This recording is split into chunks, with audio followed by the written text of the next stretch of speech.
जय हिंद साथियों। आज मैं अंकित बंसल आपके साथ जिस टॉपिक की चर्चा करने के लिए आया हूं वो टॉपिक बहुत ही महत्वपूर्ण है आपके यूपीएससी और स्टेट प्रीलिम्स या मेंस के एग्जाम के लिए। टॉपिक है पंथ निरपेक्षता से जुड़ा हुआ। करंट का मुद्दा इसलिए बना क्योंकि तमिलनाडु के राज्यपाल ने कहा कि पंथ निरपेक्षता भारत के लिए है ही नहीं। इनका मानना था कि सेकुलरिज्म एक यूरोपियन कॉन्सेप्ट है जिसकी भारत को कोई आवश्यकता नहीं है। ये आगे कहते हैं कि भारत एक ऐसा देश है जो धर्म से परे रह ही नहीं सकता, यानी कि भारत में धर्मनिरपेक्षता नहीं होनी चाहिए। साथ ही इन्होंने कहा कि धर्मनिरपेक्षता तो इमरजेंसी के बाद, या यूँ कहूँ इंदिरा गांधी ने अपने लाभ के लिए संविधान का हिस्सा बनाई, ऐसा माननीय राज्यपाल जी का मानना है। तो क्या राज्यपाल जी सही हैं? क्या भारत जैसे देश के लिए धर्मनिरपेक्षता आवश्यक तत्व नहीं, आवश्यक एलिमेंट नहीं है? क्या इनका ये कहना सही है कि संविधान सभा ने धर्मनिरपेक्षता को संविधान का हिस्सा वाकई में नहीं बनाया था? क्या कभी भारत के संविधान में पंथ निरपेक्षता थी ही नहीं? इन सब मुद्दों पर आज की क्लास में मैं आपके साथ चर्चा करने वाला हूं। मैं आपको बता देना चाहता हूं कि भारत की प्रस्तावना जो है, प्रेम्बल जो है, उसमें विचार, अभिव्यक्ति, विश्वास, धर्म, उपासना की स्वतंत्रता के बारे में पहले से ही दिया गया था और ये सब पंथ निरपेक्षता शब्द ना होकर ये चीज़ें पहले से ही प्रस्तावना का हिस्सा थी। धर्म की स्वतंत्रता प्रस्तावना कहती है, विचारों की, अभिव्यक्ति की, विश्वास की, यानी खुद को व्यक्त करने की स्वतंत्रता, तो ये पहले से ही आपके संविधान का हिस्सा रहा है। मैं इसके इतिहास के बारे में भी आपके साथ बात करूंगा और आज पंथ निरपेक्षता की क्लास को थोड़ा सा बड़ा करेंगे, बेहतर करेंगे, जैसे कि मेंस के पॉइंट ऑफ व्यू से भी इस क्लास को पढ़ा जा सके, समझा जा सके। भारत की जो निर्जातीयता है, भाषाई और धार्मिक विविधता को ही इसी को भारत की आत्मा कहा जाता है। यानी कि भारत में विविध प्रकार के जाति समुदाय के लोग, धर्म से जुड़े हुए लोग रहते हैं। यही विविधता जो है वो भारत की आत्मा है। अगर इसको ही खत्म कर दिया जाएगा तो भारत नहीं होगा। यहाँ पर सभी जाति, सभी समुदाय के लोग एक साथ रहते हैं। यही तो हमारी खूबी है, यही हमारी खासियत है। और यही हमारे सनातन धर्म में एक शब्द यूज होता है ग्रंथों में, सर्वधर्म समभाव। यही तो वो है पंथ निरपेक्षता। पंथ निरपेक्षता कोई अलग अवधारणा नहीं है, सभी धर्मों को एक समान भाव से देखा जाना, यही है भारत के पंथ निरपेक्षता की खूबी। मैं यूरोपियन कॉन्सेप्ट की बात भी करूंगा कि यूरोप में पंथ निरपेक्षता क्या थी। तो भारत के संविधान का जो उद्देश्य था वो पंथ निरपेक्षता के माध्यम से एकता को संरक्षित करना है, एक रूपता को नहीं। यानी कि वो बताना चाहते हैं कि हम हिंदू, मुस्लिम, सिख, ईसाई सब एक साथ एक धागे में पिरोकर रहते हैं, अपनी अपनी पहचान को बरकरार रखते हुए। ऐसा नहीं है कि सभी की पहचान एक कर दी गई है, सभी अपनी अपनी पहचान को बरकरार रखते हुए हम एक धागे में पिरोए रहते हैं। ऐसी खूबसूरती है भारत के संविधान की, भारतीय देश की। आगे की बात, इस सिद्धांत की बात करूं कि सेकुलर या धर्मनिरपेक्ष जो शब्द है वो लैटिन भाषा के सेकुलम से लिया गया है। सेकुलम का अर्थ होता है सदी या युग। धर्मनिरपेक्षता का एक मानक या राजनीतिक सिद्धांत के रूप में पहली बार यूरोप में प्रयोग किया गया था। यानी कि पहली बार इसको हम यूरोप में लेकर आए थे। यूरोप में क्या था कि चर्च और राजनेताओं के बीच में एक संघर्ष ने जन्म लिया तो फिर वहाँ पर एक पंथ निरपेक्षता का सिद्धांत लेकर आए जहाँ राज्य धर्म से बिल्कुल दूर हो गया। ठीक है, भारत में ऐसा नहीं है। भारत में राज्य धर्म से दूर नहीं हुआ है, बस भारत में राज्य निष्पक्ष हुआ है, किसी एक धर्म का नहीं हुआ है। ठीक है, मैं बताता हूँ यूरोप में सार्वजनिक क्षेत्र में धर्म का किसी प्रकार आस्था या विश्वास के अभ्यास की स्वतंत्रता थी। धार्मिक विश्वासों की अनुपस्थिति या गैर अनुसरण से किसी प्रकार का कोई लाभ या हानि ना हो, यह सिद्धांत है सेकुलर का। ठीक है, आगे की बात करते हैं। इसका उदय होता है 1618 से 1648 के बीच, जब विभिन्न राष्ट्रों द्वारा धार्मिक, राजवंशीय, क्षेत्रीय और व्यावसायिक प्रतिद्वंद्विता सहित अलग अलग कारणों से अनेक युद्ध लड़े गए। धर्म के नाम पर, राजवंश के नाम पर बहुत सारे जब युद्ध लड़े गए यूरोपियन साम्राज्य में, तो भाई ये धर्मनिरपेक्षता का उदय हुआ और इन युद्धों ने पवित्र रोमन साम्राज्य को क्या कर दिया, कमजोर कर दिया। और फिर कॉन्सेप्ट आया यूरोप में धर्मनिरपेक्षता का। धर्मनिरपेक्षीकरण पश्चिमी देशों में सरकार पद, सरकारी कार्यालय धर्मनिरपेक्षीकरण प्रक्रिया से गुजरे, यानी कि वहाँ पर सरकारी पद जो है वो धर्मनिरपेक्षीकरण की प्रक्रिया से गुजरे हैं और वहाँ पर राज्य और धर्म को अलग किया गया है।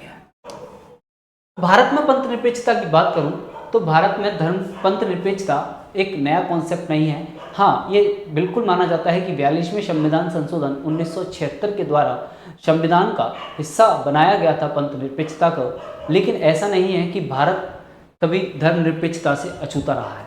इसके एक आधार देता हूँ, कौटिल्य के अर्थशास्त्र में से जुड़ा हुआ है, जिसमें कहा गया कि एक राजा की खुशी उसी की प्रजा के कल्याण में होती है और प्रजा सभी धर्म सभी जाति से मिलकर बनी होती है। तो ये कहता है कौटिल्य का अर्थशास्त्र। तो हम कभी धर्मनिरपेक्षता से अलग थे ही नहीं। पश्चिम से अलग है, पश्चिम से विपरीत है भारत की धर्मनिरपेक्षता। भारत में धर्म एवं विज्ञान अथवा धर्म और नास्तिकता के बीच कोई स्पष्ट विभाजन मौजूद नहीं है। यानी कि भारत में धर्म और विज्ञान, धर्म और नास्तिकता एक दूसरे के साथ कोरिलेट करते हैं, जुड़े हुए हैं। यूरोप में नास्तिकता को अधर्मी कहा जाता है, लेकिन भारत में धर्म और नास्तिकता एक दूसरे से क्या है, कोरिलेट है। उदाहरण, भारतीय दर्शन में आपको दो चीजें दिखेंगी। एक रूढ़िवादी आस्तिक स्कूल ऑफ थॉट्स, यानी कि एक ऐसे स्कूल जहां पर आपको रूढ़िवादी परंपराएं सिखाई जाती हों, आप पूरी तरीके से आस्तिक हों। लेकिन एक आपको मिलेगा परंपरागत नास्तिक ऑफ थॉट्स, यानी कि आस्तिक और नास्तिक दोनों ही भारत के धर्म का हिस्सा है और यह भारतीय दर्शन का हिस्सा है। 19वीं शताब्दी के दौरान भारत ने अपने आधुनिक अर्थों में धर्मनिरपेक्षता के उदय में मदद की। यानी कि 19वीं सदी में हम जैसे जैसे बढ़े तो धर्मनिरपेक्षता में हमने आर्थिक साधनों, आधुनिक अर्थों में इसके उदय को और सक्षम बनाया। आगे की बात करते हैं पंथ निरपेक्षता का उद्देश्य। मैंने बोला कि 1975 के आपातकाल के बाद 42वें संविधान संशोधन के माध्यम से पंथ निरपेक्षता को भारतीय संविधान का हिस्सा बनाया गया, आधार बनाया गया, शामिल किया गया और आज पंथ निरपेक्षता संविधान का एक बेसिक स्ट्रक्चर है, आधारभूत ढांचा है। पंथ निरपेक्षता, मैंने ये भी बताया, पंथ निरपेक्षता संविधान के शुरुआत से ही उसका अभिन्न अंग है, बस वो नाम नहीं था। मैंने बताया कि किस तरीके से भारत की प्रस्तावना में पहले से विचार, अभिव्यक्ति, धर्म, इनकी स्वतंत्रता थी, इनको व्यक्त करने की आज़ादी थी। पंथ निरपेक्षता का भारतीय मॉडल इसके पश्चिमी मॉडल से बिल्कुल अलग है। यानी कि भारत की जो पंथ निरपेक्षता है वो पश्चिम की पंथ निरपेक्षता से अलग है। यानी कि जो राज्यपाल महोदय का कहना है वो शायद समझ नहीं पाए भारत की पंथ निरपेक्षता को। भारतीय पंथ निरपेक्षता में राज्य का कर्तव्य है कि उसका कोई धर्म नहीं होगा, लेकिन वो धर्म के हित में कार्य भी कर सकता है। यानी कि वो धर्म की स्वतंत्रता भी दी गई है। राज्य धर्म से अलग नहीं हुआ, बस राज्य का धर्म नहीं है। मैं आगे आपको इसके बारे में बताऊंगा। आगे की बात करते हैं। जवाहरलाल नेहरू का एक स्टेटमेंट याद आता है, पंथ निरपेक्षता का तात्पर्य उस समाज से बिल्कुल भी नहीं है जहां धर्म को हतोत्साहित किया जाता हो। यानी कि आपको धर्म को समाप्त करने की आवश्यकता नहीं, हम ऐसी पंथ निरपेक्षता नहीं लेकर आ रहे। इसका आशय धर्म और अंतरात्मा की स्वतंत्रता है, जिससे उन लोगों के लिए भी स्वतंत्रता शामिल है जिनका कोई धर्म नहीं है। यानी कि हर व्यक्ति की स्वतंत्रता को, यानी कि उसके जो विचार हैं, खुद को व्यक्त करने की जो आज़ादी है, वो सब धार्मिक स्वतंत्रता में है। वो जिस चीज़ को मानता है वो उसको व्यक्त कर सकता है। ऐसी है भारतीय पंथ निरपेक्षता। भारत एक छोटे छोटे पंथ को भी स्वीकार करता है, वैष्णव पंथ, शैशव पंथ, तो जैसे बहुत सारे जय गुरुदेव के भक्त हैं, बहुत सारे पंथ हैं। तो इन पंथों को भी भारत क्या करता है, स्वीकार करता है, धर्म के अंदर के हिस्सों को भी स्वीकार करता है। भारतीय पंथ निरपेक्षता के तहत धर्म और राजनीति के बीच कोई स्पष्ट विभाजन नहीं किया गया। मैंने बताया आपको कि भारत में राजनीति और धर्म अलग अलग नहीं है, दोनों एक दूसरे से जुड़े हुए हैं। कैसे हैं, आगे की बात करता हूँ। भारतीय संविधान की प्रस्तावना अपने नागरिकों के लिए विचार, अभिव्यक्ति, विश्वास, आस्था और उपासना की स्वतंत्रता एवं प्रतिष्ठा तथा अवसर की समता को सुरक्षित करती है। ये पहले से ही संविधान के तत्व हैं, एलिमेंट हैं, जो कल्याणकारी राज्य की स्थापना के लिए आवश्यक हैं, राज्य को दिए गए निर्देश के रूप में काम करते हैं। मैं बात करता हूँ संविधान के कुछ विशेष अनुच्छेदों की। जैसे समानता के लिए एक अनुच्छेद आता है आर्टिकल 14। आर्टिकल 14 विधि के समक्ष समता, अगर इसकी टैगलाइन की बात करूं तो इसका अर्थ है कि कानून के सामने सभी व्यक्तियों को समान माना जाएगा। अगर अंदर की बात करूं तो विधि का समान संरक्षण भी हर व्यक्ति को प्राप्त होगा। आर्टिकल 14 का मानना है कि चाहे कोई व्यक्ति गरीब है चाहे अमीर है, चाहे वो पद पर है चाहे पद पर नहीं है, विधि के नज़र में वो सभी क्या हैं, समान हैं और सभी को समान संरक्षित किया जाएगा। अर्थात आपने देखा होगा कि आमिर अजमल कसाब जो एक आतंकवादी था और सबको पता था कि इसने अपराध किया है, लेकिन उसके बाद भी उसको लॉयर मिला, उसको कानून का संरक्षण मिला।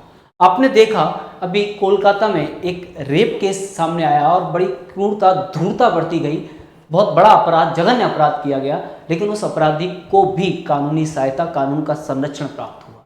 तो यही है आर्टिकल 14 की खूबसूरती। आर्टिकल 15 कहता है कि किसी भी व्यक्ति के साथ धर्म, मूल वंश, जाति, जन्म स्थान के आधार पर किसी भी प्रकार का विभेद नहीं किया जाएगा। तो ये आर्टिकल 15 की खूबसूरती है कि वो किसी भी व्यक्ति को धर्म, मूल वंश, जाति के आधार पर विभेद से रोकता है। तो ये हमारे संविधान में पहले से ही मौजूद है। इसमें एक और लाइन है, धर्म, मूल वंश, जाति, लिंग। इसमें एक लिंग शब्द और जोड़ देते हैं जो शायद टाइपिंग से रह गया है, धर्म, मूल वंश, जाति, लिंग। 5 आधार हैं आर्टिकल 15 के जिनमें वो विभेद का प्रतिषेध करते हैं। हमारे समाज में कुरीतियां थी, हम लोगों को जाति के आधार पर, धर्म के आधार पर, वंश के आधार पर उनके साथ विभेद करते थे, और हमने अपनी पंथ निरपेक्षता की खूबसूरती के साथ धर्म को भी लिया, मूल वंश को। तो पंथ निरपेक्षता तो बाद में आई, स्वीकार है, लेकिन धर्म तो पहले से ही था। हमने पहले से ही कह रखा था कि हम धर्म के आधार पर विभेद नहीं करेंगे। ये आर्टिकल 15 की खूबसूरती है। आगे की बात करूं, आर्टिकल 16। आर्टिकल 16 भी विभेद के प्रतिषेध की बात करता है और व्यक्ति को विभेद से रोकता है। आर्टिकल 16 इन्हीं आधारों पर लोगों को लोक नियोजन में, यानी कि जो पब्लिक एम्प्लॉयमेंट है, पब्लिक नियोजन से जुड़ी हुई सर्विसेज हैं, नौकरी हैं, वहाँ अवसर की क्षमता प्राप्त करता है। वहीं आर्टिकल 25 से 28 तक सभी व्यक्तियों को धार्मिक स्वतंत्रता प्राप्त दी गई है। आपको पता है कि 25 से 28 प्रॉपर तरीके से धर्म से जुड़े हुए अनुच्छेद हैं। वहीं अनुच्छेद 29 और 30 में अल्पसंख्यकों के हितों को भी सुरक्षित किया गया है। उनके धर्म, उनकी संस्कृति, उनकी भाषा को भी अक्षुण्ण बनाए रखने के प्रयास किए गए हैं। तो मैं ये कह देना चाहता हूं कि पंथ निरपेक्षता भले ही 42वें संविधान संशोधन 1976 से संविधान का हिस्सा बनी, लेकिन भारतीय संविधान में पंथ निरपेक्षता संविधान के निर्माण के समय से थी। ये भारत के संविधान की खूबसूरती थी। हमने हर एक धर्म, जाति, लिंग, जन्म स्थान, इन सब के आधार पर विभेद को समाप्त किया जिस दिन संविधान को निर्माण किया, जिस दिन संविधान को लागू किया। यानी कि 26 जनवरी 1950 की वो तारीख, जिस तारीख को हमने पूरी तरीके से अपने आप को धर्म निरपेक्ष घोषित कर दिया था। बस कुछ औपचारिकताएं रह गई थी जिन्हें 1976 में पूरा कर लिया गया। तो भारत के संविधान में या भारतीय देश में धर्मनिरपेक्षता एक महत्वपूर्ण हिस्सा है। ऐसे ही अनुच्छेद 51A जो फंडामेंटल ड्यूटीज की बात करता है, यहाँ बहुत सारी ड्यूटीज आपको आपके स्क्रीन पर दिख रही होंगी। इसमें एक ड्यूटी ऐसी भी है, इन ड्यूटियों का मतलब है कि सभी नागरिकों का सद्भाव और भ्रातृत्व की भावना, यानी कि सभी के अंदर भाईचारा, प्रेम, इसकी भावना को बढ़ाया जाए, जिससे समग्र संस्कृति का या पूरी विरासत का उसको संरक्षित किया जाए, उसका विकास हो। यानी कि हम हर जाति धर्म के लोगों की संस्कृति को अक्षुण्ण बनाए रखने का प्रयास करते हैं। हमने हमेशा, भारतीय संविधान ने प्रयास किया कि हर जाति के लोगों को सम्मान दिया जाए, हर धर्म की संस्कृति को बचाया जाए। भारत में पंथ निरपेक्षता के महत्व के बारे में एक व्यक्ति याद आते हैं, Paul R Brush. Paul R Brush कहते हैं, पंथ निरपेक्षता संतुलन को बनाए रखने वाला एक अभ्यास एवं मूल्यों का समूह है। यानी कि पंथ निरपेक्षता एक ऐसी खूबसूरती है जहां जिस देश में विविधताएं पाई जाती हो, अलग अलग धर्म के लोग रहते हो, अलग अलग जाति के लोग रहते हो, वहां संतुलन को बनाए रखने के लिए, वहां विकास को सुनिश्चित करने के लिए एक बहुत ही महत्वपूर्ण और एक आवश्यक तत्व है। तो भारत जैसे देश के लिए पंथ निरपेक्षता पहले दिन से आवश्यक थी, आज भी आवश्यक है। आगे, एक बहुधार्मिक देश होने के नाते पंथ निरपेक्षता भारतीय संविधान की मूल विशेषता है। ऐसा मैं नहीं कह रहा, केशवानंद भारतीयवाद के रूप में इस बात को कहा गया। ठीक है, विभिन्न क्षेत्रों में संतुलन बनाए रखने में मदद मिलती है, सहायता करता है। केशवानंद भारती ने पंथ निरपेक्षता को बेसिक स्ट्रक्चर ऑफ कॉन्स्टिट्यूशन माना, आधारभूत ढांचा माना। और आधारभूत ढांचे को आप इस तरीके से समझिए कि हमारी बॉडी का जो स्ट्रक्चर है वो एक कंकाल पर टिका हुआ है। अगर वो कंकाल ना रहे तो हमारी बॉडी नहीं रहेगी। यानी कि घर की मकान, घर का जो आपका घर है वो नींव पर टिका हुआ है, अगर उसके ढांचे को ही तोड़ दिया जाएगा तो मकान वैसा नहीं रहेगा। तो यही है आपके संविधान की पंथ निरपेक्षता। ये नींव है, ये ढांचा है। अगर भारत में पंथ निरपेक्षता ही नहीं रहेगी तो भारत की विविधता समाप्त हो जाएगी और सही मायने में जो भारत की खूबसूरती है वो समाप्त हो जाएगी। अब इसका राजनीतिक क्षेत्र की बात करूं तो पंथ निरपेक्षता राज्य को किसी विशेष धर्म को संरक्षण प्रदान करने से रोकती है। यानी कि पंथ निरपेक्षता धर्म को सहयोग करने से नहीं बल्कि किसी विशेष धर्म को संरक्षण प्रदान करने से रोकती है। यानी कि हमारे संविधान की खूबसूरती यह है कि राज्य का कोई धर्म नहीं होगा, वो किसी एक धर्म को ऊपर लाकर किसी दूसरे धर्म को नीचे लाने की युक्ति नहीं है। ऐसा है भारत का संविधान। एक बात याद आता है, ऐसा बंबई बनाम भारत संघवाद। ऐसा बंबई बनाम भारत संघवाद में सर्वोच्च न्यायालय कहता है अगर धर्म को राजनीति से अलग नहीं किया तो सत्तारूढ़ दल का धर्म राज्य का धर्म बन जाएगा। और ऐसा वर्तमान में आप देख भी रहे हैं कि पार्टी का धर्म, एक सत्तारूढ़ पार्टी का धर्म राज्य के धर्म के रूप में सामने दिखाई दे रहा है। जबकि भारतीय संविधान की खूबसूरती यह है कि भारत का कोई धर्म है ही नहीं। भारत सभी धर्मों से मिलकर बना राष्ट्र है। ये मैं नहीं, ऐसा बॉम्बे बनाम भारत संघवाद में सर्वोच्च न्यायालय का जजमेंट में पढ़ रहा हूं कि जब धर्म को राजनीति से अगर अलग नहीं किया तो जो पार्टी सत्ता में है उसका जो धर्म होगा वो उस राज्य का धर्म होगा। इसलिए धर्म को राजनीति से अलग होना चाहिए। सामाजिक क्षेत्र में बात करूं तो ऐतिहासिक गलतियों को सुधारने का, सकारात्मक भेदभाव के अवसरों को समाप्त करने का, सार्वजनिक रोजगार और शिक्षा में आरक्षण, ये सब क्या है? हमने एक सामाजिक क्षेत्र में जो हमारे इतिहास में गलतियां हुई उनको सुधारने का प्रयास किया। ठीक है, भेदभाव के अवसरों को समाप्त करने का काम किया। ठीक है, भेदभाव के अवसरों को समाप्त, यानी कि जिनके साथ भेदभाव हुआ, ठीक है, उनको हमने समाप्त करने का, सार्वजनिक रोजगार हमने पैदा किया, शिक्षा में आरक्षण जैसी बात की। वो क्यों की गई? जिससे कि जिन लोगों के साथ इतिहास में गलतियां की थी हमने उनको सुधारा जा सके। आगे की बात करूं, राज्य में समाज के सभी वर्गों के बीच आपसी भरोसे और विश्वास को बनाए रखने में मदद करती है पंथ निरपेक्षता।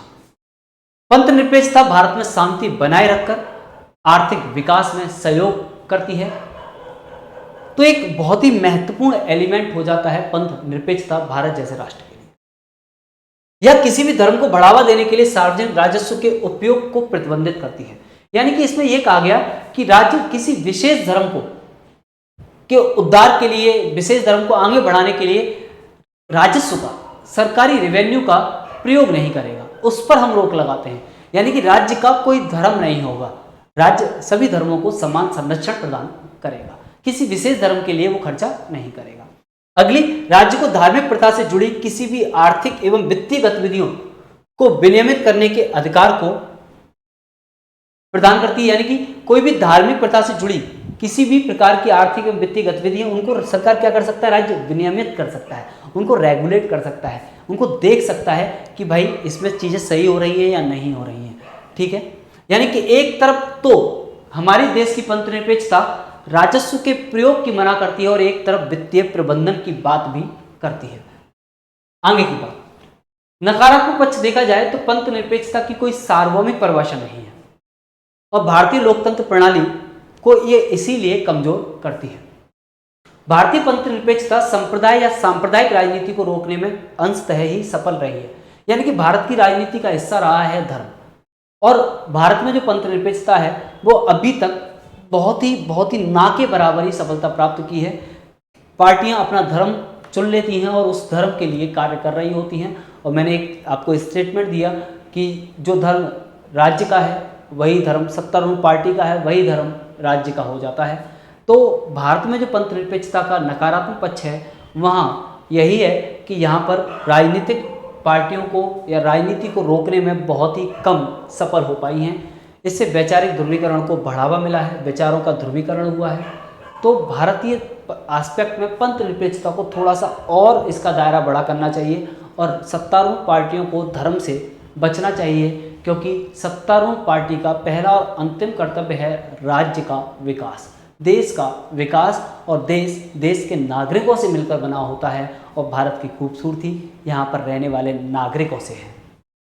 आगे की बात करते हैं। पश्चिम के विपरीत भारत की पंथ निरपेक्षता प्रभावित होती है। जैसे राजनीतिक प्रक्रिया में अभी भी धर्म का एक घटक कारक के रूप में उपयोग होता है। पश्चिम में मैंने आपको बताया कि पश्चिम में क्या होता है, यूरोपियन कंट्रीज में क्या होता है, वह धर्म और राजनीति दो अलग अलग पहलू हैं, जहां राजनीति का धर्म में कोई हस्तक्षेप नहीं है और धर्म का राजनीति में कोई हस्तक्षेप नहीं है। लेकिन भारत के एस्पेक्ट में धर्म का राजनीति में हस्तक्षेप है, दोनों एक दूसरे से जुड़े हुए हैं, क्योंकि धर्म एक समान संरक्षण सबको दे रहा है, समानता स्थापित करने का प्रयास, राजनीति समानता स्थापित करने का प्रयास कर रही है। लेकिन उसमें हो ये जा रहा है कि सत्तारूढ़ पार्टियों का एक धर्म बन जाता है, वही राज्य का धर्म, और राजनीतिक प्रक्रिया धर्म को एक घटक के रूप में, एक कारक के रूप में उपयोग करती रही है। लगातार पार्टियों का उद्देश्य एक धर्म बना रहा है। भविष्य की राह ये है, भविष्य में हम क्या कर सकते हैं कि पंथ निरपेक्षता विविधता में एकता का निर्माण करें और इसका संरक्षण करके राष्ट्र का निर्माण करें। यानी कि हमें पंथ निरपेक्षता के संरक्षण की आवश्यक है। राजनीतिक प्रक्रिया से धर्म को एक घटक में प्रयोग करने को रोक लगाने की आवश्यकता है। राजनीतिक दलों को धर्म से दूर करने की आवश्यकता है। हमें एक ऐसे जजमेंट की आवश्यकता है जहां राजनीतिक दल किसी भी विशिष्ट धर्म के बारे में बातें ही ना करें, उससे दूर रहें, उसको एक इंस्ट्रूमेंट की तरह बिल्कुल भी प्रयोग ना करें, क्योंकि किसी भी राष्ट्र की सत्तारूढ़ पार्टी का धर्म केवल राष्ट्र होता है, राष्ट्र का विकास होता है। ठीक है, मैं आपको यहां दिखा रहा हूं यूएस मॉडल क्या है, arm length distance between state and religions, यानी कि यहां पर एक हाथ के बराबर की दूरी है, किसमें, स्टेट में और रिलीजन्स में।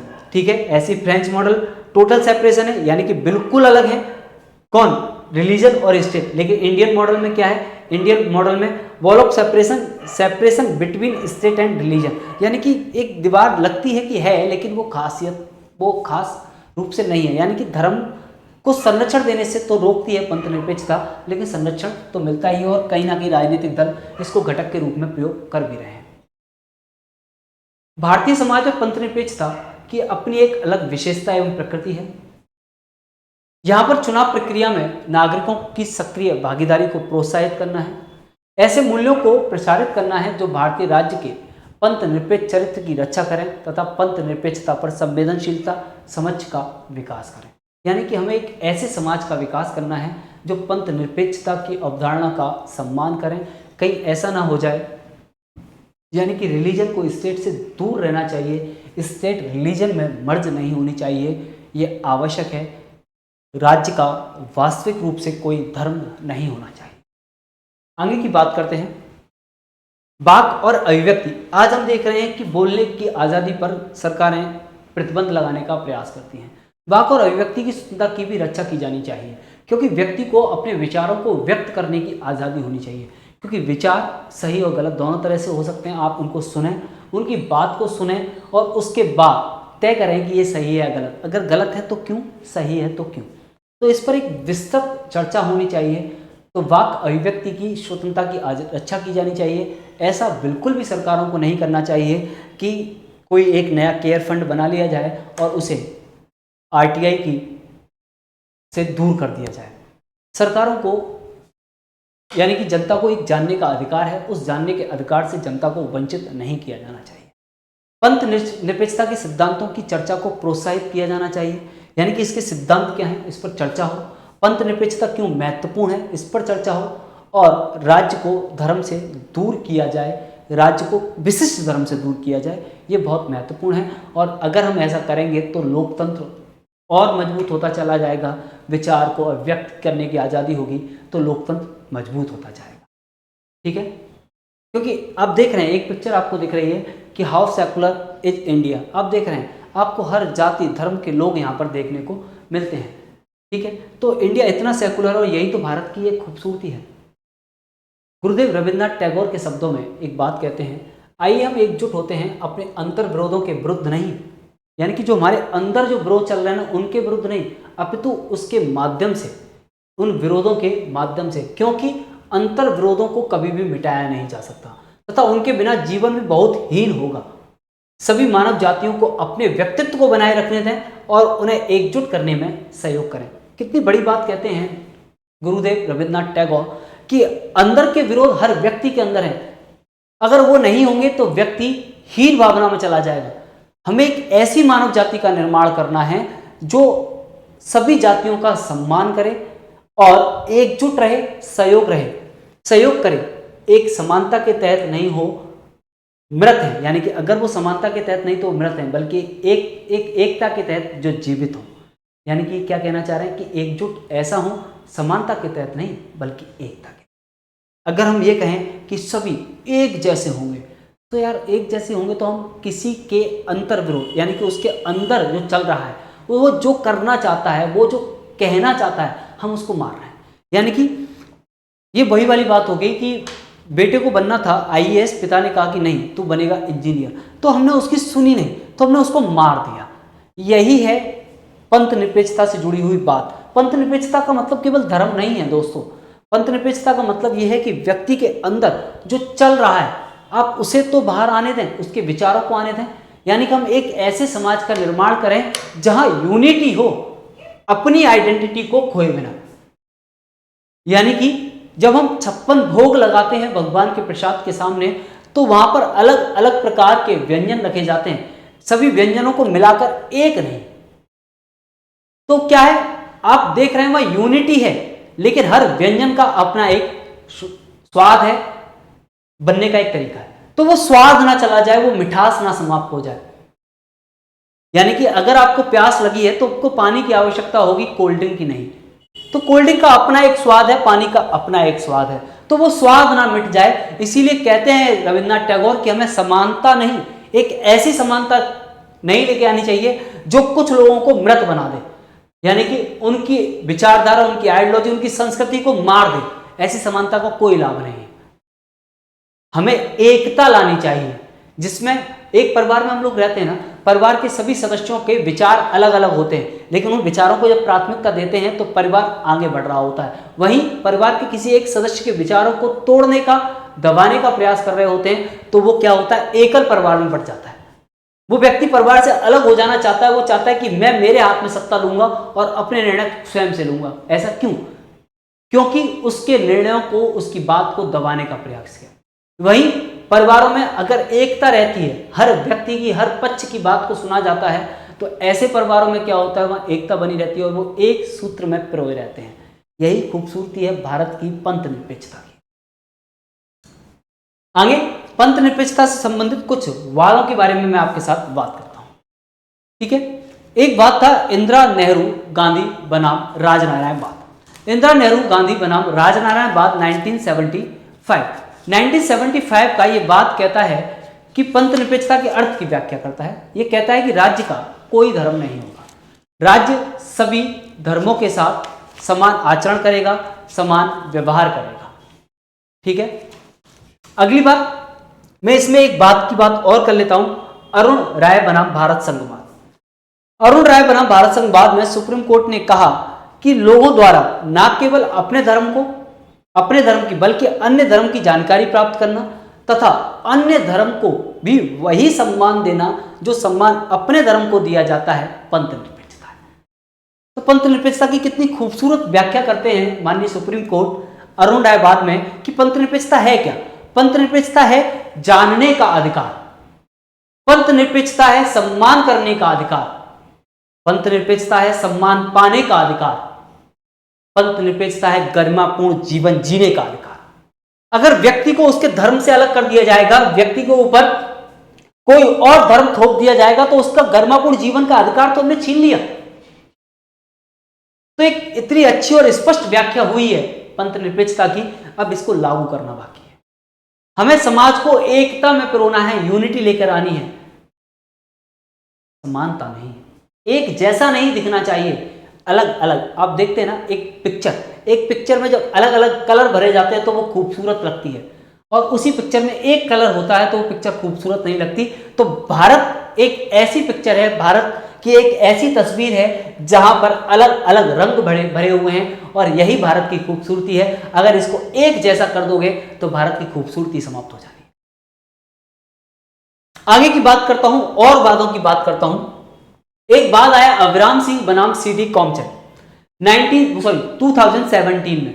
यह लोक प्रतिनिधित्व अधिनियम 1951 की धारा 123 के 3 से संबंधित है, जहां पर कहा गया कि उम्मीदवार अथवा मतदाता की आरोपित पहचान के आधार पर वोट मांगने, वोट की अपील करने, यानी कि आप उम्मीदवार की पहचान कि मैं हिंदू हूं या मैं मुस्लिम हूं इसलिए आप मुझे वोट दें, ये पहचान, इस तरीके से अगर आप वोट मांग रहे हैं, वोट दे रहे हैं, ये दोनों ही भ्रष्ट आचरण बताया गया।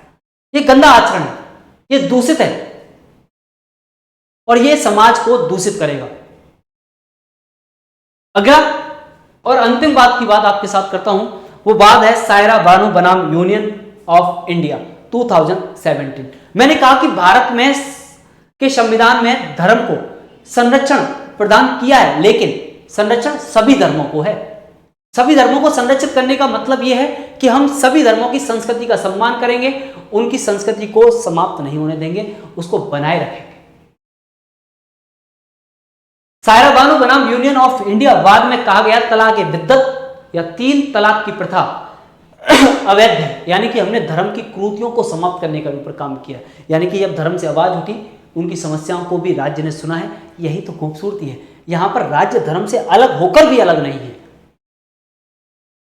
बस इतनी सी कहानी है कि राज्य का कोई धर्म नहीं है, देश का धर्म है, सभी धर्मों को सम्मान दिया जाना है। संविधान के अनुच्छेद 25 के तहत संरक्षित नहीं माना गया तथा यह कोई अनिवार्य धार्मिक प्रथा नहीं है और इस आधार पर 3 तलाक को प्रतिबंधित किया गया।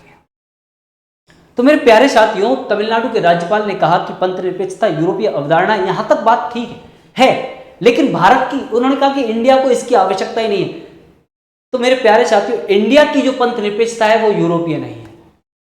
यूरोप में राज्य और धर्म अलग अलग हैं, लेकिन यहां पर राज्य का धर्म नहीं है, लेकिन राज्य सभी धर्मों को सम्मान देगा। ये राज्य की ड्यूटी है, ये कर्तव्य है, क्योंकि लोगों के फंडामेंटल राइट्स हैं।